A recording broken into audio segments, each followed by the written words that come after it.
नमस्कार दोस्तों।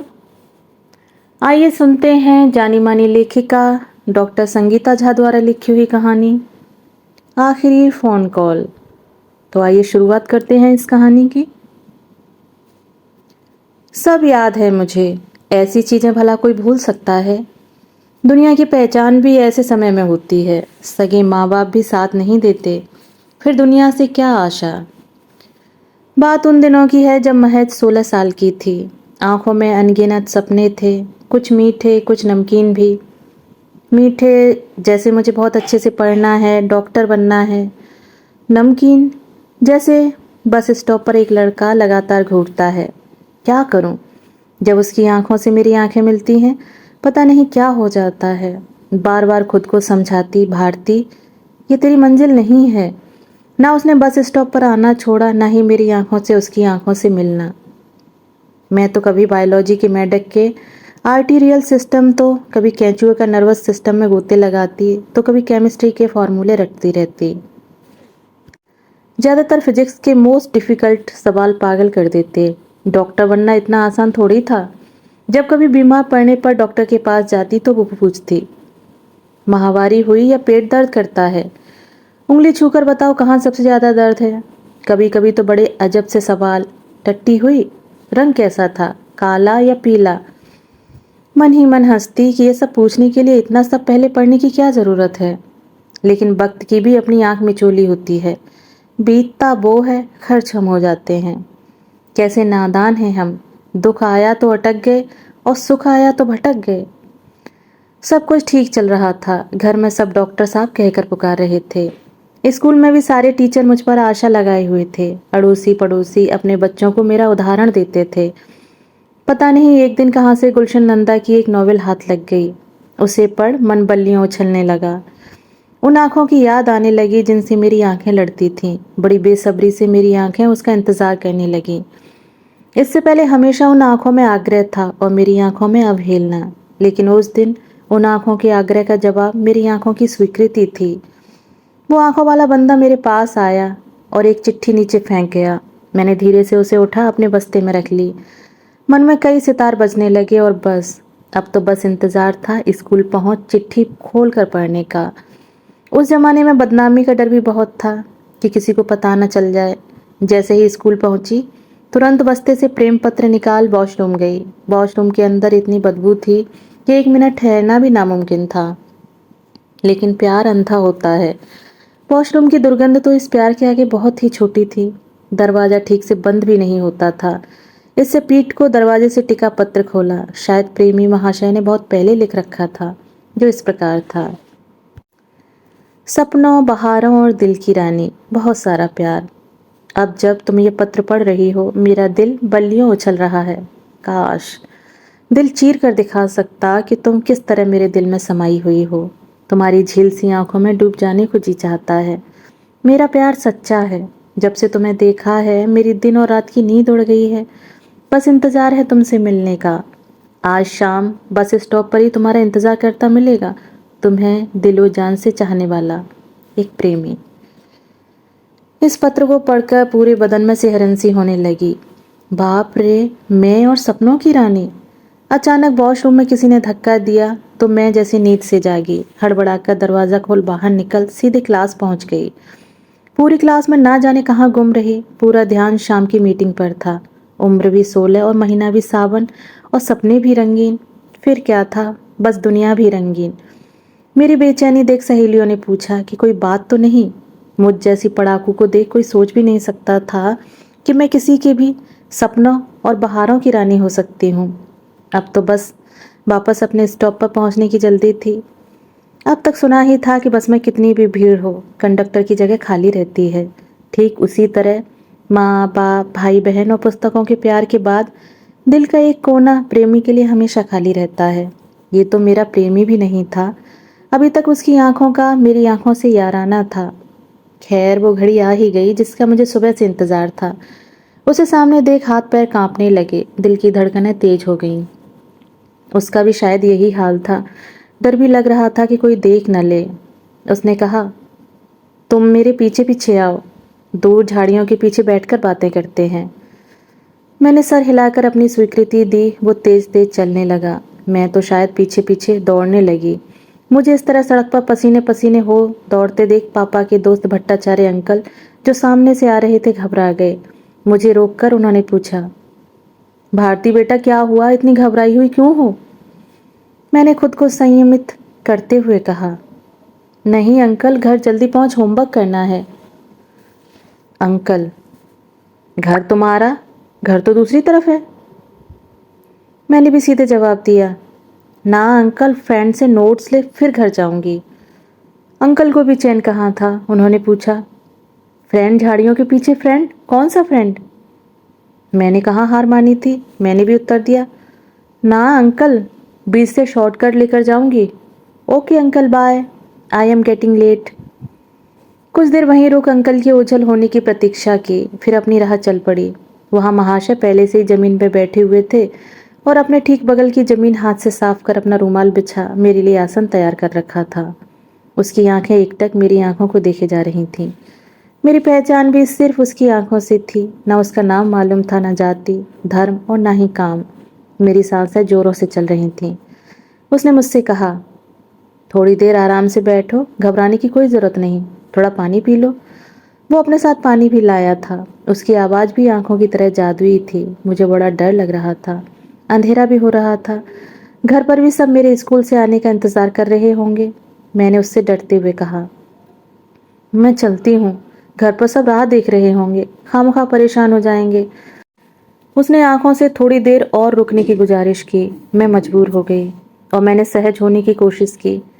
अभी हम अपनी बातों को आगे बढ़ाने ही वाले थे कि अचानक पीछे से जैसे ऐसा लगा कि किसी ने उसके सिर पर डंडा मारा हो। वो जोर से चिल्लाया, दर्द से तड़पने लगा। पीछे मुड़ने पर पाया एक पुलिस वाला हम दोनों की तरफ डंडा लेकर खड़ा था। उसकी कमर पर मुझे एक बंदूक भी दिखी। मैं तो डर के मारे कांपने लगी। उसने मेरे आशिक को फिर एक डंडा मारा और मुझे लगा वो वहीं बेहोश होकर गिर गया। उसके बाद वो पुलिस वाला गंदी गंदी गालियां देते हुए मुझे खींचने लगा और मैं तो लगभग बेहोश सी हो गई। होश आया तो अपने को 5-6 पुलिस वालों से घिरे पाया। मुझे शरीर के निचले हिस्से में बहुत दर्द हो रहा था और मेरी सफ़ेद सलवार खून से सनी थी। मुझे जो याद रहा वो ये कि एक के कान में एक बड़ा सा मस्सा था। अपने कुकर्मों के निशान बड़ी अच्छी तरह से उन दरिंदों ने मिटा दिए थे। उसके बाद मुझे मेरे ही घर के सामने छोड़ एक पुलिस वाला चला गया। मेरे स्कूल से घर न पहुंचने पर घर पर कोहराम मचा हुआ था। स्कूल फ़ोन कर बस ड्राइवर का पता ले पापा ड्राइवर के घर भी हो आए थे। ड्राइवर ने उन्हें बताया कि मुझे उसने बस स्टॉप पर ही उतारा था। आसपास के सभी घरों में पूछताछ की गई। मैं जब लड़खड़ाते हुए बदहवासी घर पहुंची तब तक गनीमत अड़ोसी पड़ोसी जा चुके थे। गनीमत इसलिए कह रही हूँ क्योंकि उन दिनों की बात है जब लड़की की इज्जत आबरू ही परिवार का सब कुछ होती थी। कैसे हुआ, किसने ये तेरी हालत की, ये पूछे बिना माँ मुझे अंदर ले गई। मुझे अदमरी को पहले अच्छी तरह नहलाकर सब पहुँच पाँच कर दूसरे कपड़े पहनाकर फिर सवाल दागने शुरू किए गए। कल मुही कहाँ से मुंह काला करके आ रही है, मार डालेगा तेरा बाप, कौन है वो कमीना, बता। हाय री फूटी किस्मत। नहलाने के बाद मेरे बैग से वो आशिक की चिट्ठी मिल गई, जिसका नाम और पता ना ही मुझे मालूम था और ना ही उस चिट्ठी में लिखा था। मैं तो कुछ बोलने लायक हालत में भी नहीं थी, चुपचाप पड़ी रही। मुझे ही माँ उस चिट्ठी की वजह से कुलक्षणी समझती रही। चिट्ठी का राज भी माँ सीने में दबाए रही कि अगर पापा और भाइयों को पता लग गया तो एक विश्व युद्ध सा छिड़ जाता। माँ ने कमान अपने हाथ में ले ली कि कोई भारतीय यानी मुझसे कुछ पूछेगा नहीं। मैं तो कई दिनों तक अधमरी पड़ी रही। मैं तो पुरुष की परछाई देखकर भी डरने लगी थी। तब घर वालों का माथा ठनका। स्कूल जाने के नाम से भी मैं कांपने लगी। पापा भी जानना चाहते थे कि आखिर क्या हुआ था। मुझे कई दिनों तक पागलपन के दौरे आते थे। कोई कुछ भी पूछे और मैं कांपने लगती थी। पूरा साल इसी तरह बर्बाद हो गया। आज का समय होता तो शायद औरतों का झुंड मुख्यमंत्री निवास के आगे बैठ गया होता। कितने मीडिया हाउस को मसाला मिल गया होता।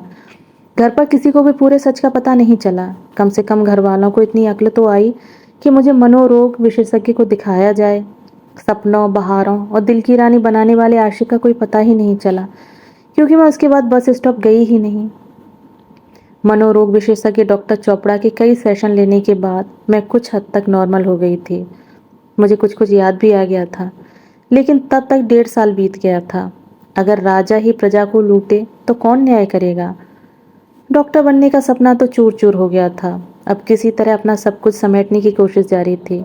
किसी तरह पहले मैट्रिक फिर बीए आर्ट्स में कर लिया, लेकिन प्रतिभावान भारती कहीं खो गई थी। उसके सारे अद्वितीय गुणों को मानो पाला मार गया था। पुरुष शब्द ही डिक्शनरी से बाहर कर दिया गया था। घर वालों की मदद से घटना के 5 साल बाद मैंने थोड़ा पुराने दोस्तों से मिलना शुरू कर दिया। बड़ी हिम्मत कर स्कूल की एक फ्रेंड निशा, जिसके पापा पुलिस इंस्पेक्टर थे, के घर गई। उसके पापा को देख तो मेरा रोना ही छूट गया। वो अपाहिज बिस्तर पर पड़े थे। उसने रोते हुए बताया कि 4 साल पहले उसके पापा अपने 4 साथियों के साथ किसी अपराधी गैंग को पकड़ने गए थे। अपराधियों के साथ मुठभेड़ में उनके स्पाइनल कॉर्ड में गोली लगी और वो तब से अब तक बिस्तर पर पड़े हैं, और बाकी 4 साथियों का भी लगभग यही हाल है। किसी का हाथ तो किसी का पैर कटा, तो किसी के सोचने समझने की शक्ति खो गई। मैंने अंकल के पास जाकर ढांढस देना चाहा। पास जाते ही मेरी नज़र उनके कान के पीछे के बड़े से मस्से पर पड़ी और मैं फिर से कांपने लगी। किसी तरह मुट्ठी बांध खुद को मजबूत किया और बड़े दिनों बाद ऊपर वाले को याद किया। लगा माँ सच कहती थी कि भगवान के घर में देर है अंधेर नहीं। 5 सालों बाद उस रात में चैन की नींद सोई। वापस आकर खुद को इतना सशक्त पाया और मन ही मन एक निर्णय लिया और खुद उस दिन घटी घटना माँ और पापा को अपने मुंह से सुनाई। अब तक भाई जो मुझसे बड़ा था और अपनी ज़िंदगी में सेटल हो चुका था, मैंने पापा से गुजारिश की कि पापा, सबकी कहानी मेरी तरह तो नहीं होती कि आप जैसे माँ बाप मिलें और सारे मसले को इस तरह दबा लें कि पड़ोसी को भी भनक न पड़े।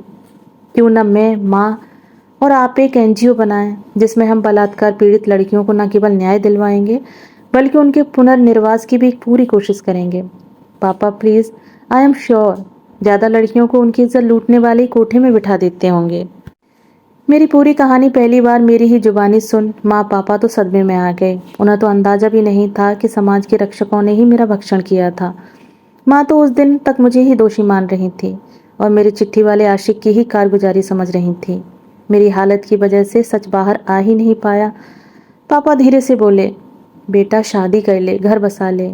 मैंने रोते हुए उत्तर दिया, पापा आदमी की परछाई से भी डर लगता है। कुछ कहना चाहती हूँ, मदद कीजिए। पापा ने भाई से फ़ोन पर मेरे प्लान के बारे में बात की। वो भी मुझ में जीवन की लहर देख खुश हो गया और मेरे प्रस्ताव को तुरंत हरी झंडी दिखा दी।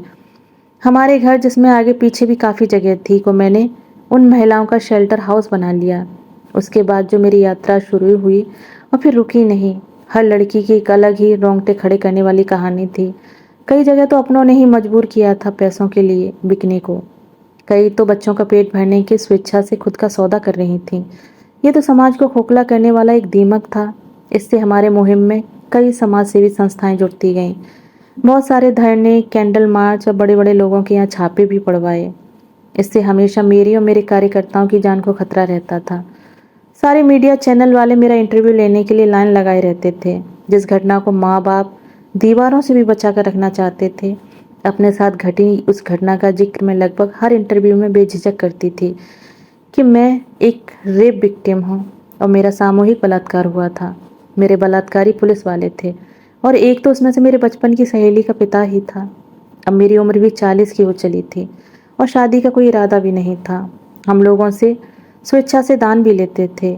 अपने इस ऑर्गेनाइजेशन के लिए बड़े बड़े नेता, बिजनेस हाउस और कई एनआरआई भी हमें खुले हाथों दान देते थे। मेरे साथ अब कई लोग स्वेच्छा से जुड़ गए थे। सब कुछ ठीक चल रहा था कि अचानक कोरोना के कहर ने सबकी ज़िंदगी हिला दी। हमारे यहाँ ज़्यादातर महिलाएं कोई ना कोई काम करती थीं, जैसे कढ़ाई, बुनाई और कई चीज़ें, जिन्हें बेचकर हमें घर चलाने के लिए अच्छे पैसे मिल जाते थे। हमारे संस्थान में काम तो अच्छा चल रहा था, लेकिन कोरोना की वजह से ना खरीदार मिल रहे थे, ना ही दानवीर लोग। मैं बड़ी पशुपेश में थी। सब कुछ लॉकडाउन था। अचानक मेरे फ़ोन की घंटी उठाने पर वहाँ से आवाज़ आई, आप भारती नारायण बोल रही हैं? मैं अमित कुमार बोल रहा हूँ। थोड़े दिन पहले आप मेरे ऑफिस डोनेशन लेने आई थी। तब मुझे आपके इतने अच्छे काम की मालूमात नहीं थी। आप अपना कार्ड हमारे ऑफिस में छोड़ गई थी, जो मुझे आज मिला है। आप आधे घंटे में आकर चेक ले जा सकती हैं। मैं तो हवा में उछलने लगी। तुरंत अमित जी के ऑफिस की ओर निकल पड़ी। किस्मत बहुत अच्छी थी। मेरा इंतज़ार करते हुए अमित जी बाहर ही मिल गए। मुझे देखकर बोले, आई एम इम्प्रेस्ड। कल ही आपका पूरा इंटरव्यू टीवी पर देखा। You are brave, Heads off to you, great. Anyway, I am going out of station. Will meet you after I come back. मेरे हाथ में एक चेक जो लिफाफे के अंदर था पकड़ाकर वो अपनी जीप खुद ही ड्राइव करते हुए निकल गए। घर जाकर लिफाफा खोला तो मेरे पैरों तले जमीन ही खिसक गई। अभी तक मिले हुए डोनेशन से कहीं बहुत ज़्यादा 25 लाख का था। कहाँ तो कोरोना ने सबको बर्बाद कर दिया था और यहाँ मेरी असहाय लड़कियों के लिए करीब 1 साल की मदद मिल गई थी। मैंने उन्हें धन्यवाद बोलने के लिए फ़ोन किया लेकिन उन्होंने फ़ोन नहीं उठाया। शायद ड्राइव कर रहे होंगे। उसके बाद अगले दिन भी करीब 7 बार फ़ोन किया, उन्होंने फ़ोन नहीं उठाया। तीसरे दिन मुझे एक अननोन नंबर से एक फ़ोन कॉल आया कि मैडम, हम बड़ौदा सिविल हॉस्पिटल से बोल रहे हैं। यहाँ एक मरीज़ है जिसे हेड इंजरी हुई है। उनका फ़ोन भी पूरी तरह डैमेज हो गया है। बड़ी मुश्किल से सिर्फ उसमें से आपका नंबर निकला है, जो कि उस नंबर की आखिरी कॉल थी। उन्होंने फ़ोन पर व्हाट्सएप में मरीज़ की फ़ोटो भी भेजी। वो हमारे मसीहा थे जिनकी वजह से हमारे संस्थान की 1 बरस की चिंता दूर हो गई थी। मैं तुरंत मैनेजर को ले बड़ौदा की ओर निकल पड़ी। अहमदाबाद से बड़ौदा की दूरी 2.5 घंटे की थी। उनसे मेरा कोई रिश्ता नहीं था, लेकिन सारे रास्ते उनके बारे में ही सोचती रही। गूगल में अमित कुमार डालकर ढूंढती रही, लेकिन परिवार के बारे में कोई जानकारी नहीं थी। पूरे गुजरात में कोरोना का कहर छाया हुआ था। पूरा रास्ता खाली था। हम 2 घंटे में ही पहुंच गए। डॉक्टर और पुलिस वाले मेरा ही वेट कर रहे थे। अमित जी की सर्जरी होने वाली थी। सर्जरी के पहले मरीज के रिश्तेदार को कंसेंट फॉर्म भरना पड़ता है। वो मरीज का बहुत करीबी रिश्तेदार होना चाहिए, जैसे पति, पत्नी, माँ बाप या भाई बहन। उसमें दोस्त के लिए कोई कॉलम नहीं था। हाई प्रोफाइल और पुलिस केस में तो कंसेंट बहुत ज़रूरी थी, और वो भी जल्दी। मैंने मसीहा की जान बचाने के लिए जल्दी कंसेंट फॉर्म भर दिया और रिलेशन की कॉलम में वाइफ लिख दिया। सर्जरी करीब 2 घंटे चली। मैं बाहर बैठी हुई थी। कोरोना की वजह से अस्पताल खाली था, पर फिर भी डर का वातावरण था। डॉक्टर बाहर आ मिसेज अमित के लिए आवाज़ें लगा रहे थे। मैं तो भूल ही गई थी कि मैं ही वहाँ मिसेज अमित थी। डॉक्टर के बुलाने पर वहाँ गई तो पता चला कि ऑपरेशन सफल हुआ था, पर उन्हें होश में आने में टाइम लगेगा। मैं तो उनके ना तो परिवार वालों को जानती थी, ना ही दोस्तों को। पत्नी बन के रहने के सिवाय कोई चारा नहीं था। तुरंत अहमदाबाद फ़ोन कर बताया कि मुझे बड़ौदा में कुछ दिनों रुकना होगा, ताकि वो लोग चिंता न करें। मैं एक पत्नी की तरह अमित जी का पूरा ध्यान रखती। पुरुषों से नफरत थी, लेकिन ये तो लाचार पुरुष था और इसने मेरी बड़ी मदद की थी बिना किसी शर्त के। एक बार तो मैंने एक IAS अधिकारी को एक थप्पड़ भी मारा था, जब हमारी किसी पेपर पर साइन करने के पहले उसने एक रात के लिए एक सुंदर लड़की की मांग भी की थी। उन्हें तो थप्पड़ मार उस समय तो मैं चुपचाप निकल गई, पर बाद में उन्हीं लड़कियों और मीडिया की मदद से उसका स्टिंग ऑपरेशन कर जेल भिजवा दिया। धीरे धीरे अमित जी को होश आ रहा था, लेकिन दिमागी तौर पर याददाश्त वापस आने में समय ले रही थी। उन्हें मेरी आदत सी हो रही थी। बार बार मेरा हाथ पकड़ लेते थे। मैं भी शायद कुछ हद तक भूल गई थी कि मैं कौन हूँ। एक दिन अस्पताल में हड़कंप सा मच गया। एक नर्स कोरोना पॉजिटिव थी और उसने कई मरीजों को कोरोना संक्रमित कर दिया। उसमें मेरे पति यानी अमित भी एक थे। मैंने भी नोटिस किया था कि पिछले 3 दिनों से अमित को बुखार था। मैंने सोचा अब तो मुझे यहाँ और रुकना पड़ेगा। मेरी वेशभूषा हमेशा एक शर्ट, वो भी ऑफ वाइट, ब्राउन या ग्रे, और नीचे जीन्स या मिलती जुलती पैंट। रंगों से दूर दूर तक कोई नाता नहीं था। बीच में लॉकडाउन में ढील हुई तो वहीं बड़ौदा में रंग बिरंगे कुर्ते और लेगिंग्स ले ली। चेहरे की भी थोड़ी लीपा पोती की, जो मैंने 16 साल के बाद कभी नहीं की थी। दिन में 2 बार मास्क, PPE किट पहन और सोशल डिस्टेंसिंग का पालन करते हुए मैं अमित को देख सकती थी। डॉक्टर और नर्सेज तो सचमुच भगवान के भेजे हुए फरिश्ते थे। मैं जैसे ही मिलने जाती अमित के चेहरे पर हंसी आ जाती। कोरोना ने मुझ जैसे पाषाण को भी पिघलाना शुरू कर दिया था। वो तो कोरोना की शुरुआत थी। इससे ट्रीटमेंट ऑप्शन भी ज़्यादा नहीं थे। लोग मरते जा रहे थे। घर वालों को शव भी नहीं दिया जा रहे थे। गनीमत ना सड़कों और ना ही अस्पतालों में भीड़ थी। इससे मैं और अमित दोनों ही गुमनाम जिंदगी जी रहे थे। हमारे बीच की कड़ी वो लास्ट कॉल था जो अमित के फ़ोन में मैंने किया था। प्यार तो किसी भी उम्र में हो सकता है, ऐसा मैंने कभी सोचा ही नहीं था। आज अपने पुराने आशिक का खत, सपनों, बहारों और दिल की रानी बहुत याद आ रहा था और मैं खुद ही खुद शर्मा भी रही थी। डर लगता था कि अमित को कुछ हो न जाए और मेरी मोहब्बत परवान चढ़ने के पहले ही ख़त्म ना हो जाए। अभी तो एक तरफा थी, क्या पता कल अमित की असली बीवी आकर अपना दावा ना ठोंक दे। स्वार्थी मन कहता अमित की याददाश्त ही ना आए। कितना भी नारियल बनो, अंदर तो मुलायम गुदा ही रहता है। नहीं तो मेरी जैसी कठोर महिला जिसे मर्दों के नाम से ही नफरत थी और आज एक अनजाने मर्द की सेवा में लगी हुई थी। इसमें बहुत बड़ा हाथ कोरोना लॉकडाउन का भी था, जिसकी वजह से न केवल मेरी बल्कि अमित की पहचान भी छुपी हुई थी। ये शुरुआत के दिनों की बात है, जब मौत का दूसरा नाम था कोरोना। करेला ऊपर से नीम चढ़ा, यानी एक तो हेड इंजरी और उसके ऊपर कोरोना। लेकिन भगवान है तो सब कुछ प्रारब्ध है। मेरे लिए अमित को ठीक होना था सो हो गए। जैसे ही अमित की याददाश्त वापस आई, उन्होंने सबसे पहले पूछा, मैं यहाँ पहुँचा कैसे? डॉक्टर ने जवाब दिया, पहुँचे तो आप अपने आप। भाग्यवश आपके फ़ोन में लास्ट कॉल आपकी पत्नी की थी। उन्हीं की सेवा और केयर से आपको दूसरा जीवन मिला है। सो 3 चीज़ें आपके लाइफ में इम्पोर्टेंट हैं, the last call, the loving wife और द सेकेंड लाइफ। अमित तो बहुत चक्के से डॉक्टर को देखते रहे। The wife? डॉक्टर, हाँ जनाब, अच्छे अच्छों की हवा टाइट हो जाती है इस बीमारी के नाम से।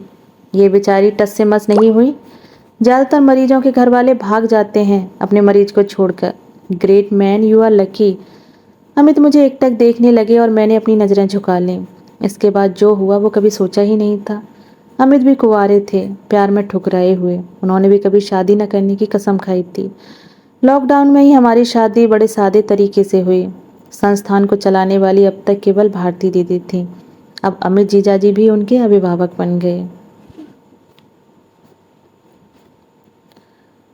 दोस्तों, अभी आप सुन रहे थे डॉक्टर संगीता झा द्वारा लिखी हुई कहानी आखिरी फ़ोन कॉल। दोस्तों, कहानी आपको कैसी लगी? अपने विचार कमेंट बॉक्स में साझा ज़रूर कीजिएगा। धन्यवाद।